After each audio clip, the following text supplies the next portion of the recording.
ప్రజా దర్బార్ అంటిరి, పోకపోతిరి.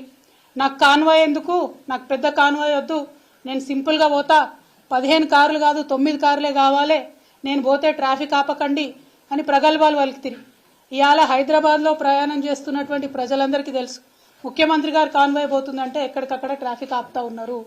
కానీ దాన్ని కవర్ చేయడానికి మీ చుట్టూ ఉండే బాజా భజంత్రీలు, ప్రాపగండా టీమ్స్ ఏమంటున్నారు? అయ్యో అంబులెన్స్ వచ్చింది రాగానే మా ముఖ్యమంత్రి తవ్విచ్చిండు అంటున్నారు. ఇయ్యాలే కదా, మినిమం కట్టసి కదా. చెప్పిన మాట తప్పి ఉల్టా ప్రాపగండా చేసుకోవడం.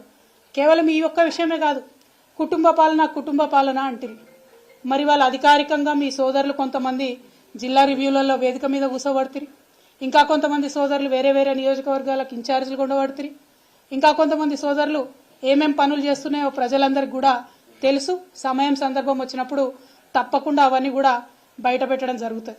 తెలంగాణ కోసం ఎంతో మంది పోరాడితే గానీ మీరు, నాన్నగారు, మీ అన్నయ్య గారు, మీ బావగారు, మీ తమ్ముడు సంతోష్ గారు, వినోద్రావు గారు, ఆరావు గారు, ఇంకో రావు గారు, ఇంకో రావు గారు, ఇంకేదేదో రావు గారు, ఇంతమంది మీరు ముఖ్యమైన పాత్రలను పోషించి మీరు తెలంగాణను మాత్రం తోసుకోవడం తప్పలేదా అమ్మా?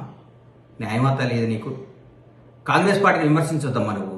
ఎందుకంటే కాంగ్రెస్ పార్టీ తెలంగాణకి ఎంతో చేస్తుంది, తెలంగాణ ఇచ్చింది. మీరు మాట్లాడితే రేవంత్ రెడ్డి గారిని కాన్వాయ్ పోతుంటే ట్రాఫిక్ జామ్ అవుతుంది. ముఖ్యమంత్రి గారు ప్రతిరోజు, ఈ ముఖ్యమంత్రి గారు ప్రజల్లో ఉండే ముఖ్యమంత్రి గారు ప్రతిరోజు సెక్రటరీ పోవాలి, ప్రతిరోజు రావాలి, తిరగాలి. 9 మంది అనమ్మా. ఎప్పుడన్నా ఒకసారి అమావాస్యకో పున్నానికో బయటకు వస్తే ముఖ్యమంత్రి గారు ఆయన ప్రగతి భవన్లో బయలుదేరక ముందు జేఆర్సీ ఫంక్షన్ హాల్కో ఎక్కడికో వస్తుంటే అక్కడి నుంచి ఇక్కడ దాకా రోడ్డు ఆపేసేవారు. అంటే మీరు బయటికి రారు, బయటకు వస్తే ముఖ్యమంత్రి గారిని తిరగొద్దు అంటున్నారు. ఏం చేయమంటారమ్మా? ఎట్లా చేద్దాం చెప్పండి. మీరు మంచి సలహాలు ఇవ్వండి ముఖ్యమంత్రి గారికి. రేవంత్ రెడ్డి గారు మీరు బయటికి రావద్దు, రేవంత్ రెడ్డి గారు మీరు ప్రజాపాలన చేయొద్దు, రేవంత్ రెడ్డి గారు మీరు జనాన్ని కలవద్దు, రేవంత్ రెడ్డి గారు మీరు బయటకు వస్తే పబ్లిక్ ఇబ్బంది అవుతుందని చెప్పండి.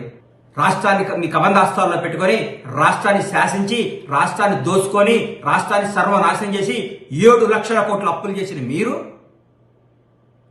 కొన్ని వేల ఎకరాల భూమిని బకాసురులాగా మింగేసిన మీరు